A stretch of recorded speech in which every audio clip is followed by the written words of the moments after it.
Loyalty. This is a word that a lot of men throw around when talking about what they want in a significant other. Our first priority, of course, is sexual attraction. Numbers 2 through 5 are generally loyalty, honesty, obedience, and a kind disposition.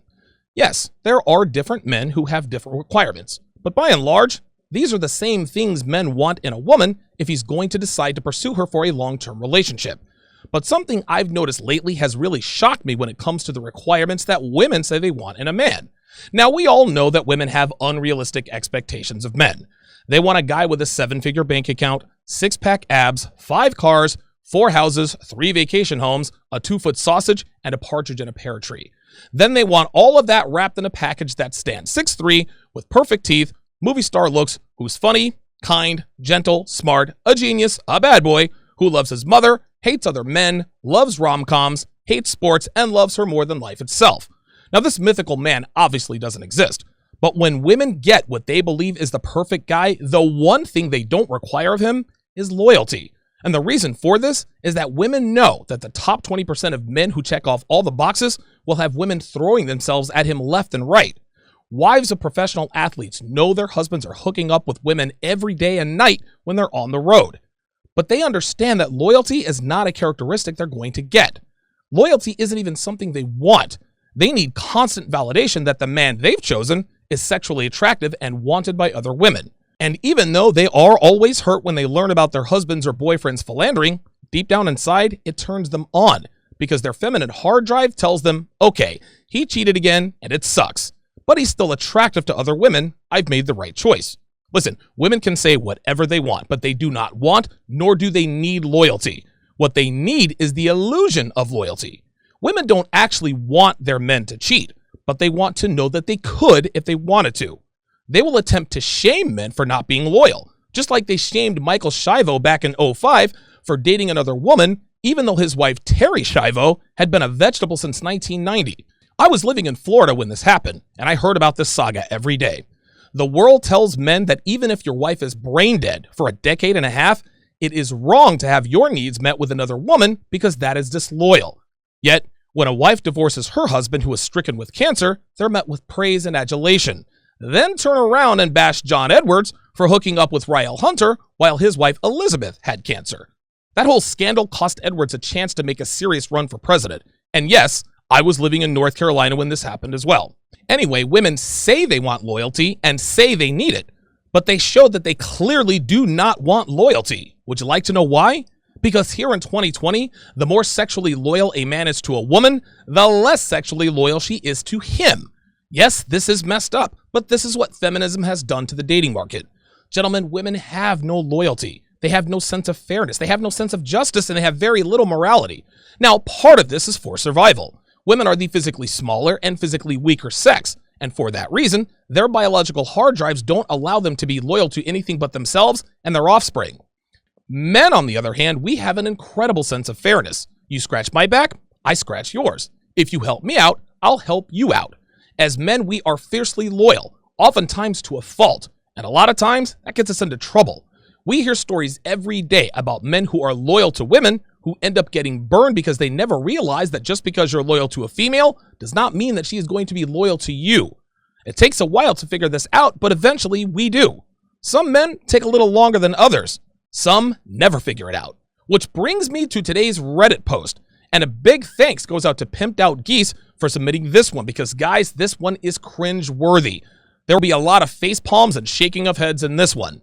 Before we get into this, let me quickly remind you that if you like the content, please like, subscribe, and share. And if you want access to tens of thousands of hours of rock-solid, actionable advice and insight that is not safe for YouTube, become a patron at patreon.com/DonovanSharpe. Not only will you get access to my daily private stream, you will get to chat with like-minded men who share your mindset about dominating life, living it on your own terms, self-improvements, and of course, relationships. You will also get access to my archived episodes from the past, downloadable audio so you can listen at your convenience or on the go on any device, podcast audio and video free of all the small talk, and the Saturday call-in show where I answer questions and give advice. And best of all, you can see tomorrow's video today. That's right, guys. During my private live streams, I let you see what I'm publishing on YouTube tomorrow, today. so you get to see my latest videos before I share it with the world. Join our tight-knit community of over 1,500 men and reap the benefits of knowing the truth and learn how to use it to your advantage by going to patreon.com/DonovanSharpe. The link is in the description. Okay, guys, get ready to cringe. The Reddit post is entitled, quote, "I effed up and I am now friend zoned, provider zoned, and I don't know what to do." It was submitted by a 32-year-old man whose Reddit handle is Frustrated Provider, which is kind of fitting. Now, Frustrated Provider is still in love with a woman he's known since he was 15 years old. They were high school sweethearts when they were teenagers. But fast forward 12 years, and she's now an unattractive single mom at the age of 30 with 2 children. Even though this woman is well past her prime and has had the children of at least one other man, this dude still capes up for this chick. So let's break this bad boy down. He starts, "My first girlfriend of 14 years ago messaged me on Bumble last January. We immediately hit it off as if we never broke up. I quickly realized," he said, "I felt the same way for her as I did when I was 18. We were together for 2 years, but known each other since I was 15 and her 13.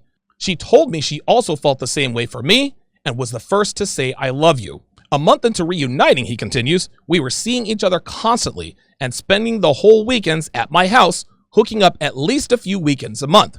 I wanted a relationship, but she said she wasn't ready. I am 32 years old, single guy, no kids, living alone. She's 30 with 2 kids, single, and lives with her kids." Guys, we see this all the time. Boy meets girl, they date as teenagers, but as soon as she hits her 20s, she starts sleeping around. Now, he dates too, but he still carries a torch for her. She pops out a couple of kids out of wedlock, and when she hits her 30s, she reaches back out to him, and sure enough, he comes running back. The sad thing about this scenario is that men are more aware of this dating arc than they've ever been before. Whether men are aware of the true nature of women or not, we know that women hook up with dudes all through their 20s, have a kid or two with Dave, the unemployed garage band guitar player, who may or may not have just gotten out of prison for possession with intent to distribute, and when she hits the attraction wall at 30, they go running back to the men they rejected when they were in their prime fertile years. These guys are rewarded with a used-up female who still acts as though she's the hot 18-year-old. Let's see what happens in their little reunion here. 6 months in, she gets mad at me for something minor. She said I was acting like an a-hole and was in a bad mood often and ghosts me. 3 depressing months later, he says, I reach out to her and we work it out. Since then, we've gotten along real well and have gotten even closer in some ways. Thing is, since ghosting me, she's been much less effective. We haven't had sex besides the one time she gave me oral pleasure several months ago. Now she won't come over at all.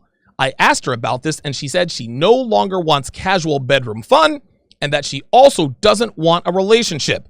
We still kiss and make out, but don't go any further. I was clear about my intentions, he said, that I want to be with her. She told me she appreciated me, loves me, but that right now she's not ready yet. Gentlemen, this is the point where most men are clueless about what's really going on here. So let's break out our womanese translator, shall we? She gets mad at him for something minor and ghosts her. Translation, she started hooking up with somebody else and needed a reason to ghost him. 3 depressing months later, I reach out to her and we work it out.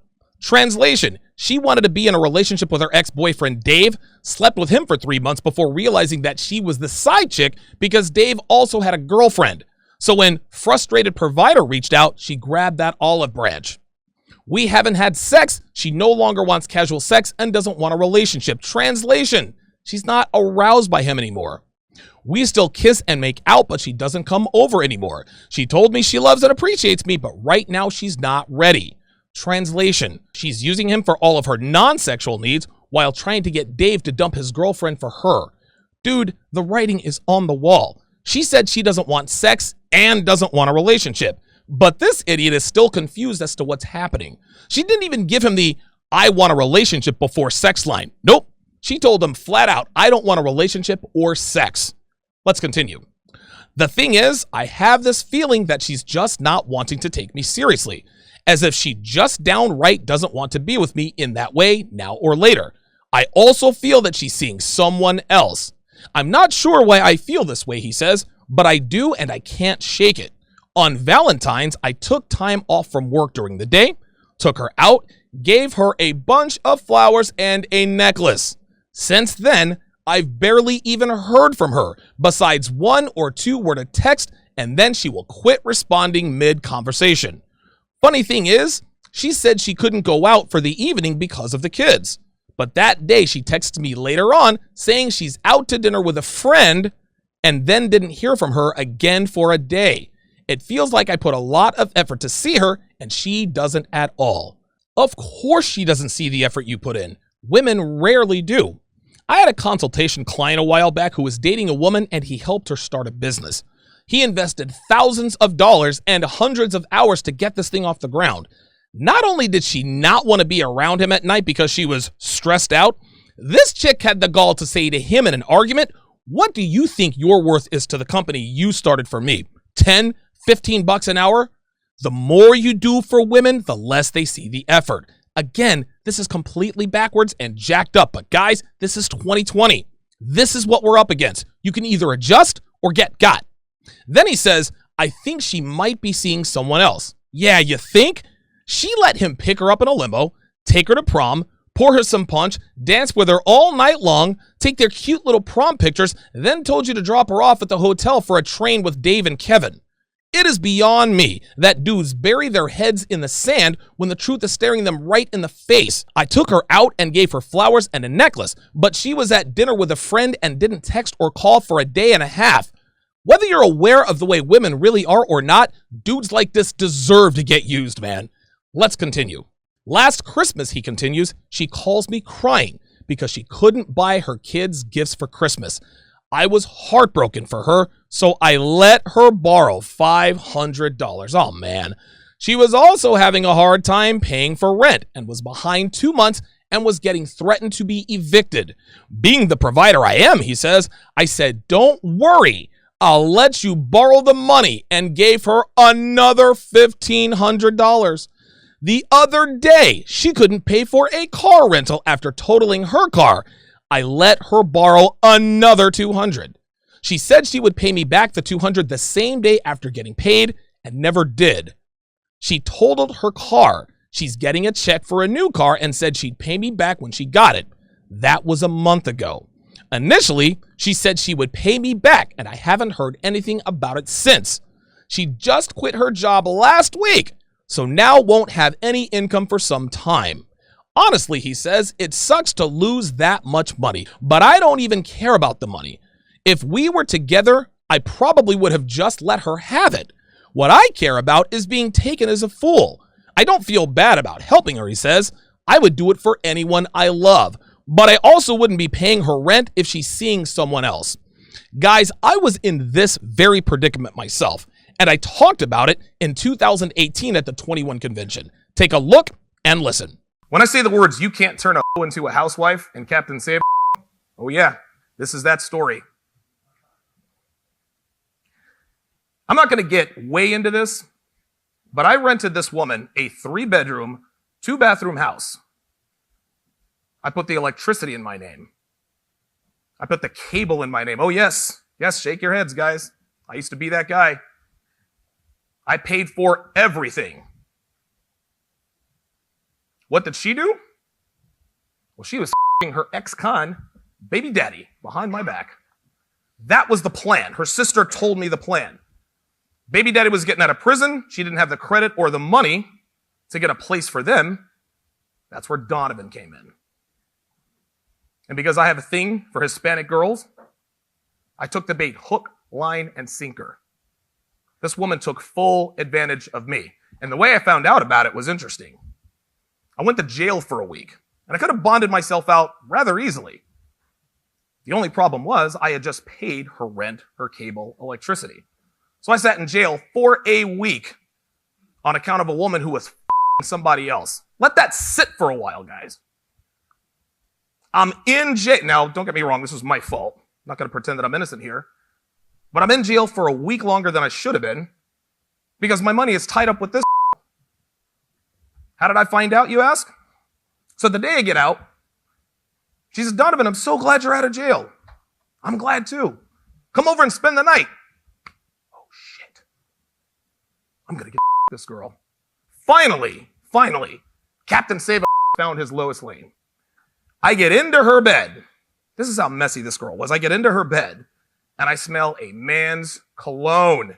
She didn't even wash the sheets. What the man? So I jump up. I'm like, what the We're going back and forth. She says to me, Donovan, I don't think you should come over here anymore. She said this to me. The lease is in my name. I paid everything. You know what I said to her? I said, Carla, I respect your decision. I'm a man of my word. I will continue to pay the rent and the bills until you change your mind. Yeah. Yep. Now, of course, her sister told me a couple of days later what the real story was. Only then did I find my balls and just cut her off. But a little part of me wanted to keep paying, just in case she were to come back around. People wonder how I'm able to so accurately dissect female behavior. And the reason for this is that I've been through just about every situation imaginable with women. Guys, I'm almost 43 years old. I've been in the game for decades, so I have seen it all. But there's nothing special about me. I'm not some sage or some wizard or some psychological savant. No, I'm just a dude who's had a lot of experience with women and recognized that they all operate with the same objectives and much the same way. That's it. Frustrated Provider hasn't figured this out yet. Now, he's only 32, so it's not too late for him. But if this chick doesn't teach him that men should never commit anything to a single mother except for his rod, nothing will. I swear I'm not this much of a cuck beta provider, he says, but this girl has my number, man. Since I was 15, I've been in love with her. Not even 12 years, and a bad breakup changed it. I never ever treated a girl the way I treated her. I don't know if I could ever just be friends, but I also don't know how long I can or should keep this up. Before this, my life consisted of dating many different women. I still had trouble getting the prettier ones, but I wasn't lacking a sex life. I've considered dating, but I feel bad about it. So my questions are, number one, am I technically friend zone right now? And if so, what do I do? Number two, do you think maybe she lost sexual attraction to me? Number three, how can I improve my chances of being with her again? Number four, should I ask her if she's seeing other people? He concludes, I know some people will say to just give her an ultimatum and stop contacting her, but I don't think I can. I've gotten so attached to her. She's my best friend. Oh, God. I wish I could remove these feelings, he says, and just be friends. But if I were to, how do I approach getting her to pay me back the money? In the end, should I just eat the cost and take it as an expensive lesson in being a beta provider? Or should I get more stern about it? And if nothing works, taking her to court? Have I gone effing crazy? Guys, if you want to know what my answers are to his questions and hear what my audience thought about frustrated provider situation, become a Patreon now at patreon.com/Donovan Sharpe. And don't forget, Womanese Volume 2 drops in less than 2 weeks. Also, keep in mind that you'll get Womanese 101 and Womanese Volume 3 absolutely free when you get Womanese Volume 2. You'll also get lifetime access to my Sunday webinars. And if you want a 10% discount on this life-changing information, become at least a $10 patron before July 31st when the course drops. Text DON to 474747 to be notified the minute it's released and to take advantage of the early bird bonus material that will only be given to the first 300 students. The links are in the description.